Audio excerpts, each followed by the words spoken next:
அன்பர்களுக்கு வணக்கம். அறம்பாடி சித்தர் பாடல் எண் 46 ஐ பார்ப்போம். தெய்வ மனம் கமழும் நன்முகனான கல்கிநாதனை கண்டேன். நாட்டு மக்களை காக்க வேண்டிய அரச பண்புகள் அனைத்தும் இவனிடத்தில் ஒருங்கே அமைய பெற்றுள்ளதை கண்டேன்.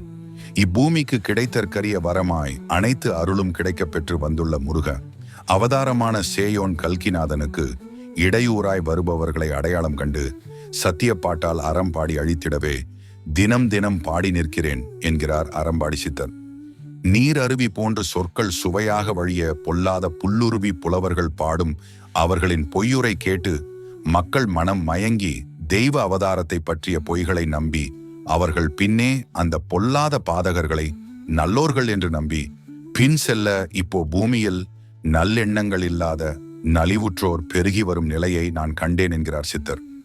உண்மையை சொல்பவர்களுக்கு இந்த உலகில் மேன்மை இல்லாமல் பொய்களையே சுற்றம் சூழ அரசமைத்து கயமை நிலைத்து நிற்க ஊரில் உள்ளவர்கள் தலையாட்டி பொம்மை போல் ஆமோதித்து உண்மை எதுவென எடுத்துச் சொல்லும் முன்னோர்கள் யாருமின்றி இறுதியில் யாருமற்ற அனாதைகளாய் பந்த மறுத்து பாழாகி நொந்து மடிந்து போகும் நிகழ்ச்சிகளை என் நுண்ணறிவால் அகக்கண்ணால் அறிந்திட்டேன் பரம்பொருளே.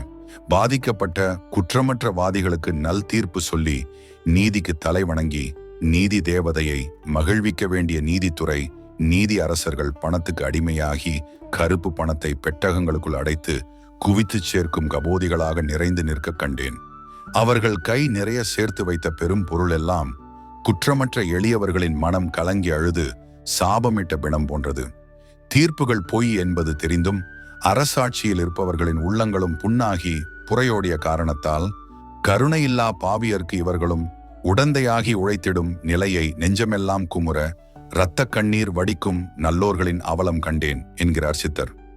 மிகப்பெரிய வலிமையான அதிகாரம் கொண்ட அமைப்புகளை ஏற்படுத்தி ஏறு என்ற சிங்கமுக முத்திரையை தேச முத்திரையாக்கி கீழ் நோக்கிய நரகு லகுக்குச் செல்லும் இழிமாந்தர் நரிയൊத்த நெஞ்சமுடையவர்களாய் நள்ளிரவு நேரங்களிலும் அதிகாரத்தின் உச்சகட்ட செயலாய் தங்கள் வசமுள்ள படைகளை ஏவி அனுப்பி கல்கி அவதாரத்தை கொன்று அவனுடைய உடலிலே எரிக்க வேண்டும் என்ற ஆவலில் கூடும் பாதகங்களை செய்கிறார்கள். மையம் என்ற தலைநகரத்தில் அரச பொறுப்பில் இருக்கும் கோமகன் ஒருவன் அவதாரமான கல்கிநாதனை சிறைபிடிக்க குறிவைத்து காவலில் இருப்பானாம். காவலர்களுக்கு அவன் கடுமையான ஆணையிட தெய்வத்தை அல்லவா சிறைபிடிக்க இவர்கள் சொல்லுகிறார்கள் என்ற எண்ணமற்ற கண்ணிழந்த காவலரும் ஐயன் கல்கிநாதனை மனதில் வைத்து வணங்க வேண்டியவனை சிறைக்குள் அடைப்பார்கள் என்கிறார் சித்தர்.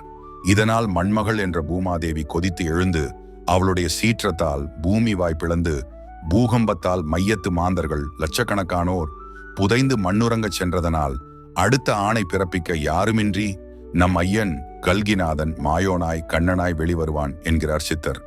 இந்த அளவுக்கு துணிந்து நிற்கும் கெட்டவர்கள் சூழ் இந்த நிலம் நன்னிலமாக நலம் பெற நல்லோர்கள் 4 பேர் இருந்தாலே போதும் என்ற நிலையில் நெஞ்சமற்ற பொல்லாரான துரோகிகள் அனைவரையும் பூமியில் புதைத்து அறம் காத்து தர்ம நெறி காக்கும் ஆதிபராசக்தியின் நாயகனே பரம்பொருளே என்கிறார் அறம்பாடி சித்தர்.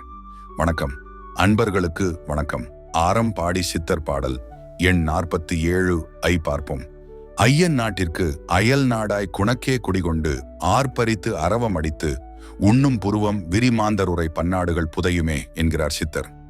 ஐயன் நாட்டிற்கு அயல்நாடு என்றால் நம் பாரத நாட்டிற்கு கிழக்கே அமைந்துள்ள ஒரு நாட்டில் சீன நாடு என்று சொல்லலாம். பாம்புக்கரியை உண்டு உயிர் வாழும் நாடுகள் பலவும் புதைந்து போகும் என்கிறார்.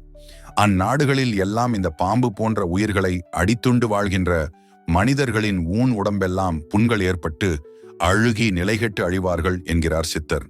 அதே போல சிறகடித்து பறந்தாலும் பாலூட்டும் பறவை இனமான வாவுவாலை அடித்து உணவாக சாப்பிடும் நாவுகளுடைய குறுகிய மரபினர் வாழும் நாடுகளும் கோடிக்கணக்கில் மாண்டு போவார்கள் என்கிறார் சித்தர். தீரனான கல்கிநாதனின் இந்திய தேசத்தின் தென்மேற்கு திசையில் கடல் சூழ்ந்த பகுதிக்குள் உள்ள நாடுகள் எல்லாம் சுருட்டை சுருட்டையாக கருங்குழல் கொண்ட இரக்கமற்ற மனம் கொண்ட ஆப்பிரிக்க கண்டத்தைச் சேர்ந்தவர்கள் கடும் நோய்க்கு இரையாகி குவியல் குவியலாக மாண்டு போவதை பார்க்கும் விழிகள் எல்லாம் அழுவதை தவிர வேறு என்ன செய்ய முடியும் என்கிறார் சித்தர். இந்த பூமியில் எப்பொழுது பார்த்தாலும் போதை என்ற மதுவிலே வாழுகின்ற பேதையர்கள் ஒன்று கூடி அடர்ந்த வனங்கள் காடுகளை வளமழித்து காட்டு தீயால் வெந்து சாம்பலாகி அகிலமே வெப்பத்தால் கொதிக்கும் நிலை உருவாகும் என்கிறார் சித்தர். இவைகள் அனைத்தும் கல்கிநாதனை தீர்த்து கட்டுவதற்காக மனிதர்கள் செய்யும் அட்டகாச செயல்களால் ஏற்பட்ட விபரீதங்கள் என்பதை நான் சொல்லிவிட்டேன். நீங்கள் புரிந்து கொள்ளுங்கள் மக்களே என்கிறார் சித்தர்.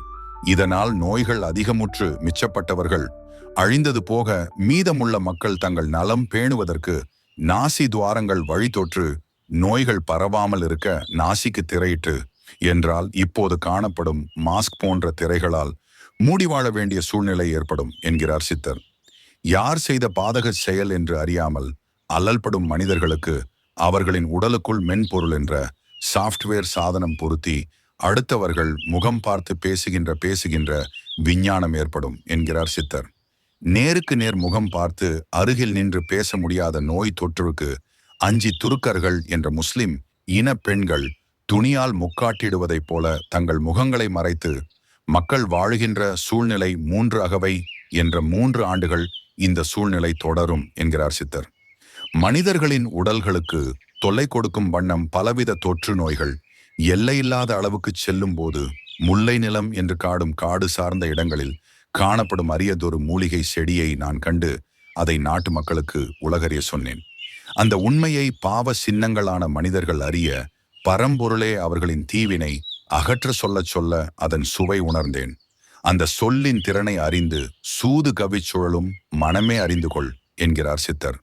இவைகளையெல்லாம் துன்பம் அகற்றி நம்மை காக்க மேலிருந்து அனுப்பி வைக்கப்பட்டவன்தான் நம் கல்கிநாதன் என்று செம்மொழியாம் தமிழில் அழகு போட்டு அறம் பாடி வந்தேன்.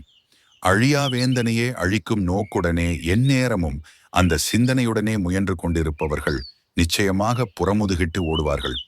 யாராலும் எந்த சூழ்நிலையிலும் எந்த அதிகாரத்தாலும் எந்த படைபலம் பணபலத்தாலும் அழிக்க முடியாத அருள்மகனாய் கல்கிநாதன் வந்ததால் அவனே அரசனாவான். இவ்வுலகத்தை சீரமைத்து நன்னெறியை புகுத்தி ஒன்றே குலம் ஒருவனே தேவன் என்ற தாரக மந்திரத்தை உலகெங்கும் நிலைநாட்டி ஒரு குடையின் கீழ் ஒரு கொடியின் கீழ் இறை ஆட்சியை ஏற்படுத்தி சத்திய யுகம் படைத்ததற்கு பின் தான் வந்த வருகையை முடித்து மறுபடியும் எங்கிருந்து வந்தானோ அங்கேயே அவன் செல்லுகின்ற தகுதி உடையவன் என்பதால் இவனை அழியாவேந்தன் என்று இவன் பாதத்தில் நான் அடிபணிந்தேன். இதை அறிய மாந்தர் எல்லாம் இறைவிதிக்கு எதிராய் இவன் விதியை முடித்து அனுப்ப யார் சதி செய்தாலும் அது நடக்கும் காரியமா? அறத்துப்பால் பொருட்பால் இன்பத்துப்பால் என்று வாழ்வியலுக்கு சூத்திரம் தந்த முக்கடலூரான் சிவபெருமானே பரம்பொருளே, உனது மகன் கல்கிநாதனை அழிக்க யாருக்கும் வலு இல்லை. ஆனால் அவனை கண்டு கொண்டவர்களுக்கு இவனே அழியா பிள்ளை. அவனை அறிந்தவர்களான தவத்தில் இருப்பவர்களுக்கு இவனே ஞானப்பிள்ளை. தாய் தமிழுக்கோ இவன் செல்ல பிள்ளை. யாம் இவனை கைவிட இறைவனுக்கு இசைவும் இல்லை. பரம்பொருளே என்கிறார் அறம்பாடி சித்தர். இப்பாடலில் சித்தர் சொன்ன சூழ்நிலைகள் எல்லாம் நடந்தேறிவிட்டன. கொரோனா என்ற உயிர்கொல்லி நோய் வந்து உலகை உலுக்கியது. அமெரிக்கா போன்ற நாடுகளின் காடுகளில் அணைக்க முடியாத காட்டுத்தீயால் நாடு நகரங்கள் வெந்து சாம்பலாவதை காண்கிறோம். மாஸ்க் அணியும் நிலை காண்கிறோம். மனித உடலில் சிப் பொருத்தப்படும் விஞ்ஞானம் காண்கிறோம். இவைகள் நாம் வாழும் இக்காலத்தில் நடக்கும் சம்பவங்கள். வணக்கம்.